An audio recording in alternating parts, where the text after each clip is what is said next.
एक बार फिर हम आप सभी के लिए एक नई वैकेंसी के बारे में जानकारी लेकर आए हैं। यह वैकेंसी बिहार ब्लॉक की आरपी के तरफ से निकाली गई है, यानी कि बिहार शिक्षा विभाग के तरफ से महादलित, दलित एवं अल्पसंख्यक अति पिछड़ा वर्ग के अक्षर आंचल योजना के तहत निकाली गई है। हम इस वैकेंसी से जुड़ी apply date, age limit, application fee, post details, education qualification, pay skills, इन सभी के बारे में पूरी जानकारी देंगे। तो अगर आप भी इस वैकेंसी के लिए फॉर्म अप्लाई करना चाहते हैं तो जानकारी को ध्यानपूर्वक सुनिए और वीडियो में लास्ट तक बने रहिए, ताकि फॉर्म अप्लाई करते टाइम आपसे कोई भी मिस्टेक ना हो। तो चलिए सबसे पहले हम लोग जानते हैं इस वैकेंसी से जुड़ी अप्लाई डेट के बारे में। जिनको भी इस वैकेंसी के लिए फॉर्म अप्लाई करना है वो लोग आज से ही कर सकते हैं, क्योंकि इसका 24 फरवरी 2024 से फॉर्म अप्लाई स्टार्ट हो चुका है। फॉर्म ऑनलाइन के माध्यम से अप्लाई होगा। आप लोग अपने मोबाइल फ़ोन से ही फॉर्म अप्लाई कर सकते हैं या फिर किसी साइबर कैफ़े पर जाकर ऑनलाइन फॉर्म अप्लाई करवा सकते हैं। फॉर्म का लास्ट अप्लाई डेट है 18 मार्च 2024। तो जो भी लोग फॉर्म भरना चाहते हैं वो लोग आज से लेकर 18 मार्च के बीच में कभी भी इस वैकेंसी के लिए फॉर्म अप्लाई कर सकते हैं। नेक्स्ट इसके बाद हम लोग जानेंगे इस वैकेंसी से जुड़ी एज लिमिट, यानी कि आयु सीमा के बारे में। इस वैकेंसी में मिनिमम एज यानी कि न्यूनतम उम्र 21 वर्ष रखी गई है और मैक्सिमम एज यानी कि अधिकतम उम्र 45 वर्ष रखी गई है। जिनका भी एज 18 वर्ष से लेकर 45 वर्ष के बीच है वो लोग इस वैकेंसी के लिए फॉर्म अप्लाई कर सकते हैं। इस वैकेंसी में एज लिमिट अधिक रखी गई है, तो जिनका भी एज 45 तक है वो लोग इस वैकेंसी के लिए फॉर्म अप्लाई ज़रूर कीजिए।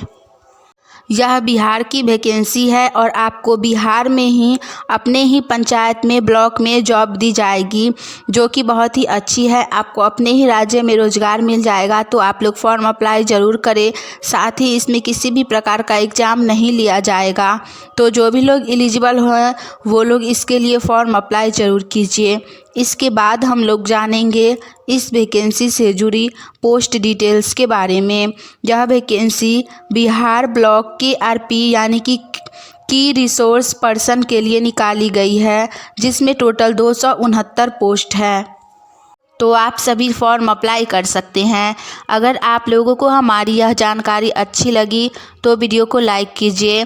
साथ ही आप सभी गवर्नमेंट जॉब की तैयारी कर रहे हैं और बिहार में आने वाली सभी प्रकार की वैकेंसी की जानकारी अगर सबसे पहले जानना चाहते हैं तो आप सभी का अपना channel India number 1 GK GS को सब्सक्राइब करके नोटिफिकेशन ऑन कर लीजिए, ताकि हम जैसे ही एक नई वैकेंसी की जानकारी लेकर आएँ तो वो सबसे पहले आप तक पहुँचे और आप उस वैकेंसी के लिए फॉर्म अप्लाई करके जॉब की तैयारी कर सकें।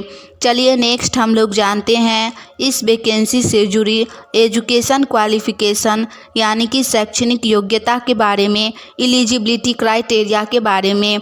यह वैकेंसी के आरपी यानी कि की रिसोर्स पर्सन पोस्ट के लिए निकाली गई है, जिसके लिए शैक्षणिक योग्यता किसी भी मान्यता प्राप्त विश्वविद्यालय से स्नातक या समकक्ष रखी गई है। तो जो भी लोग स्नातक पास हैं वो लोग इस वैकेंसी के लिए फॉर्म अप्लाई कर सकते हैं। इस वैकेंसी के लिए कुछ शर्तें रखी गई हैं, जैसे कि आवेदन की शैक्षणिक योग्यता मान्यता प्राप्त विश्वविद्यालय से स्नातक या समकक्ष होनी चाहिए। दूसरा है न्यूनतम उम्र 21 और 45 वर्ष के बीच होनी चाहिए, यानी कि पहले ही हमने एज लिमिट बताया है कि मिनिमम एज 21 वर्ष और अधिकतम एज 45 वर्ष। तो जिनका एज 21 से 45 वर्ष के बीच है वही लोग इस वैकेंसी के लिए फॉर्म अप्लाई कर सकते हैं। साथ ही इस कार्यक्रम के अंतर्गत वैसे साक्षरता कर्मी जिनके द्वारा अनुश्रवण या प्रबोधन का अनुभव प्राप्त हो के प्रमाण पत्र के आधार पर अधिकतम उम्र सीमा में 5 वर्ष की छूट देय होगी, यानी कि कुछ लोगों को 5 वर्ष का एज लिमिट में छूट भी दिया जाएगा। नेक्स्ट शर्त है उम्र की गणना नियोजन वर्ष 1 जनवरी 2024 का आधार मानकर किया जाएगा, यानी कि आपका एज 1 जनवरी 2024 के अकॉर्डिंग किया जाएगा। उसके बीच ही आपका एज लिमिट होना चाहिए, उससे अधिक अगर आपका एज है तो नहीं चलेगा। जैसे कि किसी व्यक्ति का 45 वर्ष एज 1 जनवरी के बाद पुरता है और उससे पहले एज बचा हुआ है, तो ऐसे लोग इस वैकेंसी के लिए फॉर्म अप्लाई नहीं कर सकते हैं। KRP का पद यानी कि जो पोस्ट है की रिसोर्स पर्सन का पद अवैतनिक एवं पूर्णतः अस्थायी प्रकृति का है। दूसरा है इसका शर्त साक्षरता अभियान के लिए स्वेच्छा से समय देने वाले स्वयंसेवक या व्यक्ति इसके लिए आवेदन दे सकते हैं। KRP का मुख्यालय प्रखंड कार्यालय होगा। कार्यक्रम के लिए योजना कार्यान्वयन, अनुश्रवण, मूल्यांकन, प्रशिक्षण, प्रतिवेदन तैयार करने की दक्षता, नेतृत्व करने की क्षमता, प्रजातांत्रिक मूल्यों में आस्था, प्रतिबद्धता और सत्यानिष्ठ गुणों से युक्त व्यक्ति के KRP से ज़्यादा उपयुक्त होंगे, ऐसी अपेक्षा की जाती है। आवेदक उस ज़िले का अस्थायी निवासी होना चाहिए, यानी कि आप लोग जिस भी ज़िला के लिए फॉर्म अप्लाई कीजिएगा उसका आप अस्थायी निवासी हो रहिएगा। ऐसा नहीं है कि आप बाहर रह रहे हैं और आकर अचानक से फॉर्म अप्लाई कीजिएगा तो आपका फॉर्म अप्लाई नहीं हो पाएगा। जिस ज़िले के लिए वो आवेदन कर रहा हो इसके लिए अंचल अधिकारी द्वारा निर्गत अस्थायी आवासीय प्रमाण पत्र मान्य होगा, यानी कि आपको फॉर्म अप्लाई करते टाइम आवासीय प्रमाण पत्र जो ब्लॉक से बनाया जाता है अब ऑनलाइन के माध्यम से भी बनाया जाता है, उसका जीरोक्स पेपर फॉर्म अप्लाई करते टाइम आपको देना होगा। नेक्स्ट पॉइंट है आवेदन पत्र के साथ स्वप्रमाणित आधार कार्ड की छाया प्रति संलग्न करना आवश्यक है, यानी कि आधार कार्ड का भी जीरोक्स पेपर देना होगा।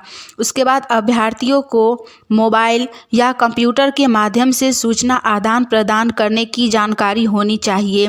इसके हेतु आपके पास एंड्रॉयड यानी कि स्मार्टफोन होना आवश्यक है, यानी कि जो भी लोग इसके लिए फॉर्म अप्लाई कीजिएगा उसके पास फ़ोन होना चाहिए स्मार्टफोन, और उसे चलाने आना चाहिए सही ढंग से, तभी आप लोग फॉर्म अप्लाई कर सकते हैं।